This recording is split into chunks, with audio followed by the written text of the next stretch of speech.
Hi అండి. Evening snacks కోసం హడావిడి లేకుండా మన ఇంట్లో ఉన్న గోధుమ పిండితో ఒక మంచి స్పైసీ అయిన రెసిపీ చేసుకోవచ్చని అయితే దాన్ని ఎలా ప్రిపేర్ చేయాలో ఇప్పుడు చూద్దాము. ఫస్ట్ అయితే దీనికోసం ఒక కప్పున్నర గోధుమ పిండి వాడుతున్నా.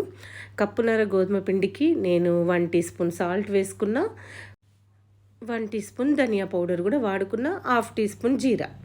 దీంట్లోనే కొంచెం వాము వేసుకుందాం మనము. వామును నువ్వులు కూడా ఒక 2 టేబుల్ స్పూన్ల నువ్వులు వాడుకున్నా. దీనికి తోడు కొంచెం కసూరి మేతి కూడా వేసిన, ఎందుకంటే ఫ్లేవర్ బాగుంటుంది. వీటిలో మనకు కావాలనుకుంటే మీరు బటర్ వేసుకోవచ్చు, నెయ్యి వేసుకోవచ్చు. కాకపోతే డాల్డా వేసుకుంటే మంచి క్రిస్పీగా వస్తాయి.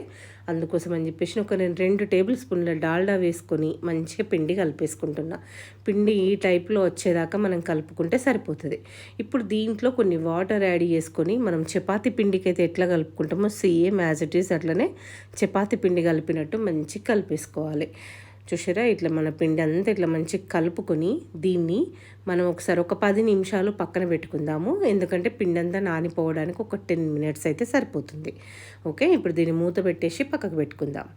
10 నిమిషాల తర్వాత మనము చిన్న చిన్న చపాతీ ఉండలు చేసుకొని, చపాతీ అయితే ఎట్లా వేసుకుంటామో సేమ్ అట్లా వేసుకొని చపాతీలాగా చేసుకోవడమే, రోల్ చేసుకోవడమే. మంచిగా పిండి వేసుకుంటూ చపాతీలాగా రోల్ చేసేసుకోండి. నార్మల్ మన సన్నం కాదు, లావు కాదు. మీరు డైలీ చపాతీ ఎట్లా వేసుకుంటారో అట్లా వేసుకుంటే సరిపోతుంది. దాని మీద కొంచెం ఆయిల్ వేసేసి, కొంచెం కారం వేసి మంచిగా స్ప్రెడ్ చేసుకొని, కొంచెం పిండి కూడా జల్లేసుకొని కట్ చేసేసుకోవాలి. పొడుగులో కట్ చేసేసుకొని వీటిని మనం చిన్న చిన్న రోల్స్ లాగా చుట్టుకున్నాం అనుకోండి, మనకు లేయర్స్ లాగా బాగా వస్తుంది స్నాక్ రెసిపీ.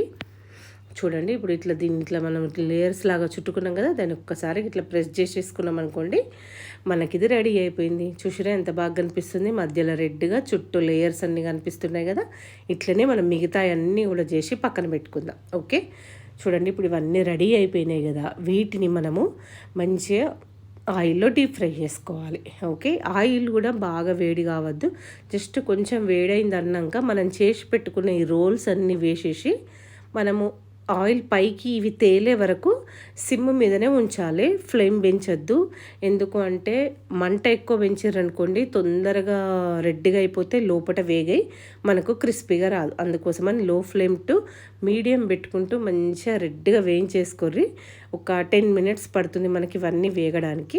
వీటిని తీసేసుకొని మంచిగా టీ తోటి కానీ, ఈవినింగ్ స్నాక్స్ కానీ వేడిగా సర్వ్ చేసుకోండి. లేదు అంటే ఎప్పుడైనా ట్రావెల్స్కి మీరు ఎక్కడికన్నా వెళ్ళాలనుకున్నప్పుడు ఇవి చేసి మంచిగా ప్యాక్ చేసుకొని వెళ్ళిపోయారు అనుకోండి, 15 డేస్ వరకు కూడా ఫ్రెష్గా ఉంటాయి. ఇట్లాంటి స్మెల్ కూడా రాదు. నచ్చితే